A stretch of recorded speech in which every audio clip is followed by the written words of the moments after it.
turns out that I'm pretty good at replicating a topology, but I don't know how to get all these correct textures. But I do know how to cheat the correct textures. So I threw it into a vat of rubber, let the rubber harden, pulled out the casting, made a resin casting of that. And now when you want to smooth down a resin casting, you can use Bondo, you can use auto fillers, you can use putties and everything. My preferred thing is actually about 70 coats of this, auto primer. You just keep on spraying it. It drips like hell, but there's nothing that's easier to sand.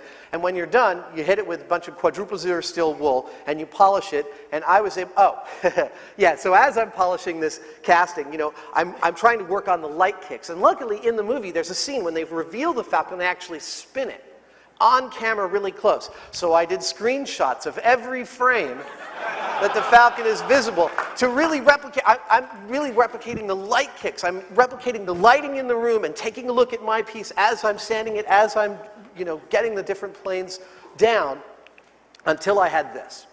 And there's my Maltese Falcon.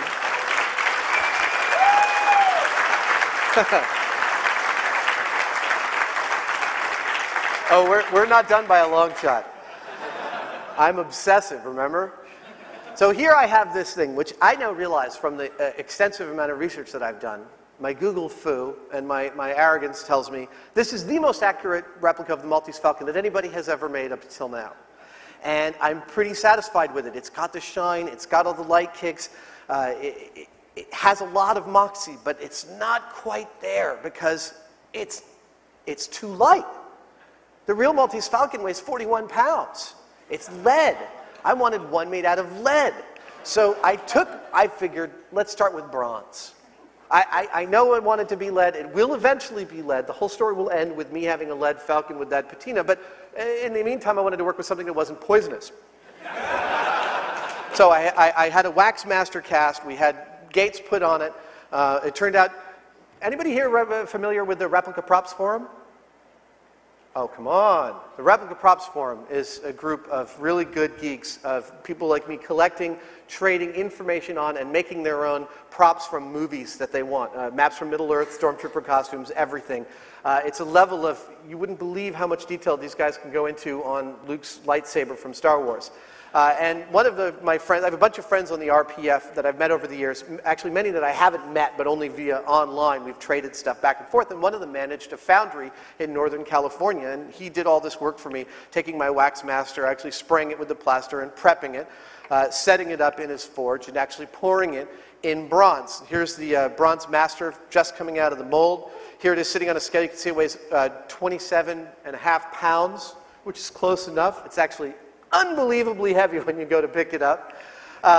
This is it after being sandblasted. And then I took it, I polished it down, I hit it with steel wool, hit it with a bunch of polishing wheels, threw it in a vat of acid overnight to really darken down the patina, which I know isn't quite the patina, not quite the texture of the real Maltese Falcon, but again, during this interim period, I'm still wanting objects that thrill me, and so I'm still working with materials that I feel, with materials and processes that I feel are authentic to the material of the Falcon that I've got in front of me. And I don't know why these slides are in there. Oh, I see, it's doubled up. Sorry about that. And so there it is. There's my bronze Maltese Falcon.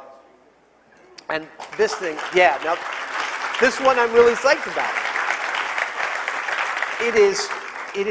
It's hilarious when you go to pick it up. The range of people's expressions when they go to pick it up. They grab it, it's really cold, and they can tell that it's heavy. And then they start to move it, and they get this expression like, wow, that's heavy. And then they try to tip it to lift it, and that's when they realize that it's actually much heavier than they were prepared for.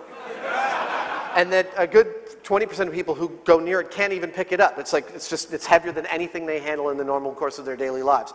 But again, with this one, there, oh, and here's the progression. Here's the, on the left is the piece of crap I bought on eBay. There's my super sculpey Falcon. There's my first interim casting. There's my polished one, and there's my bronze one. I don't know if you can see what the problem there is, but there is a big problem, which is if you've ever casted and molded anything, especially big volumetric objects like a Falcon like this, you lose a certain amount of size, between 1% and 5%, in each generation of casting. And so when I held up my resin bird, my original super sculpey bird against the bronze bird was 3/4 of an inch too short at the beak, which of course means I hate it. It's nothing but an interim artist proof at this point. So I figure now I have two options. I can either take the original casting of my polished Blackbird, have it laser scanned, have it rapid prototype in some type of deposition or 3D lithography process, and then recast in bronze. Oh, by the way, I'd have it cast up 10% too large so that at each casting procedure, progressing from there, I'd end up with a bronze one of the correct size. And then I'd cast it finally in lead. Or I'd contact either Dr. Gary Milan, the dentist who bought one of the two lead Falcons, or Ron Winston, the man who bought William Conrad's Falcon. Ron Winston's actually the son of Harry Winston, the famous jeweler. And Ron bought William Conrad's Falcon at Christie's. And I met Ron last year. I spoke at the EG conference in Los Angeles, and Ron said, you know, next time you're in New York, give me a call. I'm here in New York. Ron didn't return my call this trip. But what I'm hoping that I can convince him or Gary Milan to do is let me visit the bird. I'll sign a piece of paper saying I'm only ever going to make one, but I have a portable handheld laser scanner. It fits in a suitcase. I think you guys see where I'm going with this. Have it rapid prototype, have it cast in bronze, make it slightly too large so that each successive process I end up with the right one, and then I end up, I'll happy to give them one too. I end up with my Maltese Falcon decked out in lead, and then I can figure out exactly how to do that gold process, that patina. That'll take me another 6 months. Check back with me in a year, and I'll tell you how I'm doing.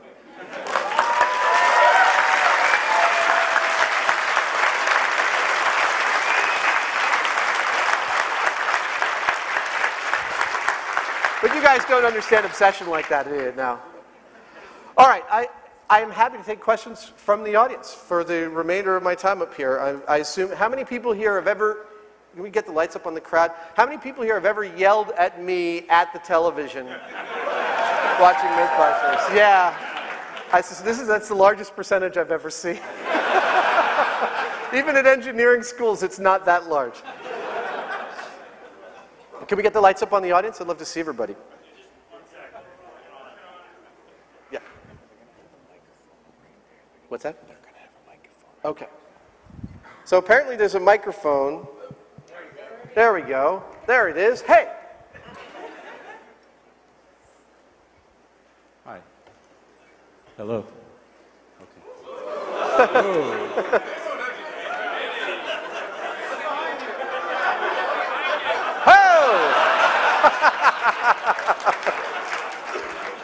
Oh, I love technology. Okay, no one here is going to shoot you for talking. Hold on, about I missed it. Start again. No one here is going to shoot you for talking about this. So I've been curious since around 9/11/2001 why you haven't built a scale model of the World Trade Center with all the I-beams and everything, and let's see what actually would happen. Yeah. Nope. Haven't you been curious to know if you just hit it with a plane and there was a fire all the way near the top, if the whole thing would fall down? It's on our list. It's been on our list for a long time. And one of the problems is figuring out a scale and a budget to do it in that is possible within the confines of our show. We have to turn around a myth in 7 days. And that's 7 days to, that's 7 days to build a 60-foot suspension bridge, 7 days to train a goldfish. One's easy, one becomes really hard. And especially when you're scaling the engineering problems, like the 60-foot suspension bridge, probably I consider one of our worst moments on the show. Engineering gets really difficult to scale materials, especially to a degree that's actually satisfying to people. And I wouldn't go near that one unless I was convinced we could do it in a way that was actually convincing to, I don't want to practice to the people that are, I don't want to preach to the choir. I'd want to do it in a reasonable scale and a reasonable size. It is on our list. It is something that we've been thinking about. It's right up there with the Dick Cheney shooting.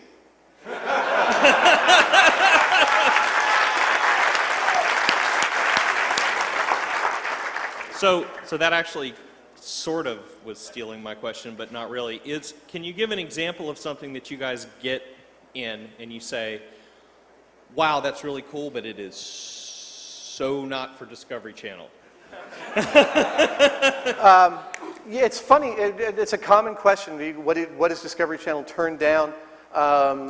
We're often surprised. They let us do most of the racy things we wanted to do, like the Civil War soldier getting shot in the testicle and impregnating a lady. It took a couple of years for us to convince them that we could do that tastefully, but we did. Right now, we're doing an idiom special, and I was able to convince, in the model making industry, you're often working for art directors who are idiots. And I know it's a shocking concept. And when you're working on a model for an art director who's an idiot and the design is terrible, but you've still got to make it look good for the film, we call it turd polishing. And I thought, that's great. Let's do polishing a turd. Is that possible? So we got all the poo in from the San Francisco Zoo just on Friday. The only restriction is that we can't say turd. For some reason, Discovery Standards and Practices requires that we say doo-doo or poo-poo, which is fine. It's funnier. The ones that Discovery ends up turning down that turn out not to be Discovery are the ones which they have a hard time seeing how we could do in an interesting way. I've been wanting to do monster cable versus coat hanger for years, and they think that's really boring. Green around the CDs, the entropy-reducing boxes that you plug in that make your stereo sound better, all of that crap. I have a whole high-fidelity hour that I've written that Discovery keeps on saying this, it's not visual, it's too boring. We have a whole episode called The Surreal Gourmet, which actually Discovery stole the finale from for our own show. The Surreal Gourmet was all the different ways to cook food in non-standard ways. Poaching fish in your dishwasher, cooking eggs on your catalytic converter, various ways to safely cook and eat roadkill, finishing off with tenderizing meat with dynamite. And when Discovery saw that, we actually tenderized meat with dynamite late last year. That'll air this fall if it hasn't already. Has tenderizing meat with dynamite aired yet? No. Okay, no. See, they've been saving a ton of our episodes to air starting next week. The Shark Week airs next week, and then it's like 3.5 months of brand new Mythbusters episodes all in a row. Yeah, starting out with taking on the myth that the NASA moon landing was a hoax. Besides the Dick Cheney shooting, which was the only time I was told no, and please don't make that suggestion again. Discovery has stayed away from things to do. We did jumping on a grenade, which, if you saw it, is a terrible, terrible episode because they turned it into a Hollywood movie myth that people jump on grenades. And the progression was that we did a myth about jumping on grenades. We did it beautifully, succinctly. We put bodies on them, we put helmets on them, we put armor, we put them in refrigerators, and we had all these cutouts in plywood at various distances from the kill zone. We proved exactly the kill zone of a grenade is exactly what we thought it was, except our cutouts were all World War I soldiers with that World War I helmet. And it was going to air the day before the day after the 2004 election. And Discovery felt that because of the Iraq War, that that would put them in way too politicized a position for us to be talking about soldiers dying. And they said it would be disrespectful to the soldiers, which I thought was the most asinine thing I've ever heard in my life. And we fought bitterly with them. There was actually a lot of really angry emails going back and forth. Jamie's the one that sends the really angry emails to Discovery. I don't know if anyone read Steve Martin's biography, but John Belushi had this great thing that he told Steve Martin when he first showed up at Saturday Night Live. He said, "I only yell at the executives, never the staff." And Jamie and I do the same thing. We do a lot of yelling at the executives.